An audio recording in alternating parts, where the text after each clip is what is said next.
బాబుకు రెస్టు 35 ఏళ్లుగా పోటీ చేస్తున్నారు. రెస్టు అవసరమన్న భార్య.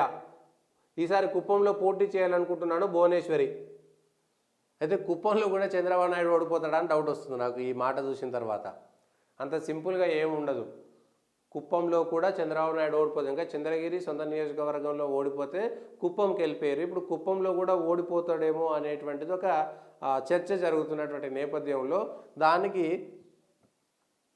ఈ భువనేశ్వరి చంద్రబాబు నాయుడు భార్య నిన్న కుప్పంలోకి వెళ్ళి చంద్రబాబు నాయుడు గెలుస్తాడా ఓడిపోతాడా అనేటువంటి దానిపైన ఒక క్లారిటీ లేకపోవడంతో ఇది ఈ మాట వచ్చిందా అనేటువంటిది కూడా ఒక చర్చ జరుగుతున్నది. ఎట్లా దాన్ని చేస్తారనేటువంటిది చూడాలి. మరి ఏం చేస్తారు ఏందో తెలియదులే కానీ చంద్రబాబు నాయుడు పోతాడా లేదా? బాబుకు రెస్టు 35 ఏళ్ళుగా పోటీ చేస్తున్నారు. రెస్ట్ అవసరం అన్న భార్య.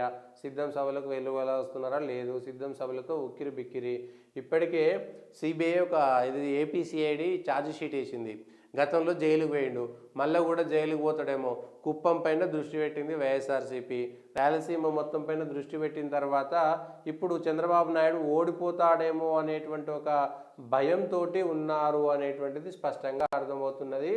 ఇప్పుడు ఆంధ్రప్రదేశ్ రాజకీయాల్లో అసలు ఏం జరగబోతున్నటువంటి క్లారిటీ లేదు. పవన్ కళ్యాణ్ ఢిల్లీకి పోలేదు, చంద్రబాబు నాయుడు ఢిల్లీకి పోలేదు, బీజేపీలతో చర్చలు జరగలేదు. అసలు కొలికి వస్తాయా రాదా క్లారిటీ లేదు. ఈ నాన్ ప్లేయింగ్ కెప్టెన్గా వ్యవహరించాలని బాబు ఆలోచిస్తున్నట్టు టీడీపీ వర్గాలు చెప్తున్నాయి.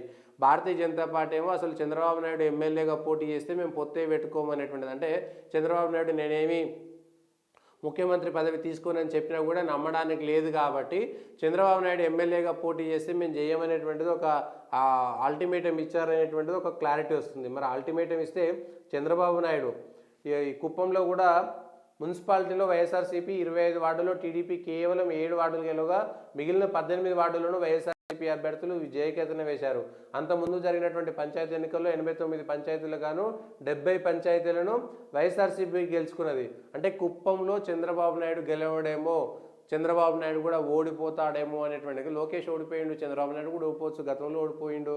కేసీఆర్ ముఖ్యమంత్రిగా ఉండి కూడా ఓడిపోయిండు తెలంగాణలో. సో చంద్రబాబు నాయుడు ఓడిపోడు అనేటువంటి రూల్ ఏం లేదు. కాబట్టి ఆంధ్రాలో చంద్రబాబు నాయుడు కుప్పం నుంచి పోటీ చేస్తాడా లేదా అనేటువంటిది ఉంది.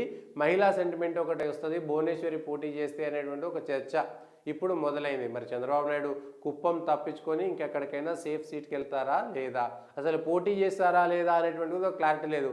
నేను పోటీ చేస్తే ఎట్లా అనేటువంటిది ఉంది. 35 ఏళ్ళ నుంచి అక్కడనే ఉన్నాను కాబట్టి ఇది ఆంధ్రప్రదేశ్కి సంబంధించినటువంటి డే టు డే డెవలప్మెంట్ విషయంలో మరి ఎట్లా తట్టుకుంటారు అనేటువంటి విషయం కూడా తెలియదు. లోకేష్ పూర్తి స్థాయిగా టీడీపీని నడిపించేటువంటి స్థితిలో కూడా ఇంకా వెళ్ళలేదు.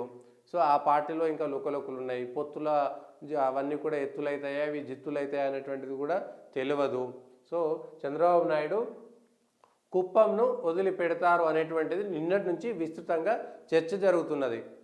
మోరల్గా దెబ్బతింటారా తెలుగుదేశం పార్టీ అనేటువంటిది కూడా తెలియదు.